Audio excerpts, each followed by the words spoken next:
খেয়াল করে দেখবেন আপনার চোখ দিয়ে পানি আসে না, একটা অন্যায় পাশে দেখলে আপনার গায়ের রক্ত গরম হয়ে যায় না। উম্মার মানুষদেরকে যখন অন্যায়ভাবে হত্যা করা হচ্ছে আপনার ভিতরে কোনো ফিলিংস জাগে না। আপনি খেয়াল করে দেখবেন যে আপনি ঘন্টার পর ঘন্টা পর্নোগ্রাফি দেখছেন, জিনা দেখছেন, 3x দেখছেন, কিন্তু আপনার ভিতরে কোনো ফিলিংস কাজ করে না, মানে কোনো অনুশোচনা কাজ করে না, কারণ আপনার ভিতরটা নষ্ট করে দিয়েছে তারা। আল্লাহ রসুল বলেছেন যখন মানুষ একটা পাপ করে কলবে একটা দাগ পড়ে, আরেকটা পাপ করে আরেকটা দাগ পড়ে, আরেকটা পাপ করে আরেকটা দাগ পড়ে। যদি তওবা করে দাগ উঠে যায়, তওবা না করলে দাগ পড়তেই থাকে পড়তেই থাকে, এক পর্যায়ে এই কলবটা দুর্গন্ধযুক্ত কলব হয়ে যায়। এত দুর্গন্ধ বের হয় কলব দিয়ে, যদি মানুষ জানতো তাহলে মানুষ থাকতে পারতো না পৃথিবীতে। এই জন্যই এই রকম শ্রেণীর মানুষের যখন মৃত্যু হয় তখন ওই মালাকুল মউত এবং এই যে মৃত্যুর ফেরেশতারা তারা দুর্গন্ধে আত্মাটাকে বের করে নিয়ে আসেন, টেনে স্যাঁচড়ায় বের করে নিয়ে আসেন। এই পাপী মানুষরা মারা যাওয়ার সময় এই ঘটনাটা ঘটে।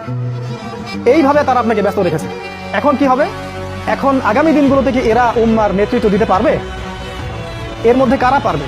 উত্তর, এর মধ্যে সবাই পারবে না। উত্তর এক কথায় শেষ, সবাই পারবে না। কারা পারবে?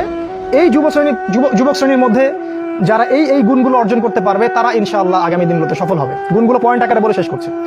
এই যুবক শ্রেণীর মধ্যে যারা তাদের জীবনটাকে বাকি পুরো জীবনটাকে আল্লাহর জন্য উৎসর্গ করতে পারবে তারা পারবে।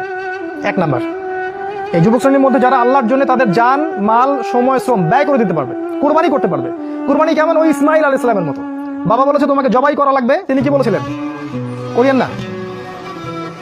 তিনি বলেছিলেন আপনাকে আল্লাহ যা আদেশ করেছেন সেটাই করেন, আমাকে ধৈর্যশীল পাবেন ইনশাআল্লাহ। এরকম ছেলে পাবেন এখন?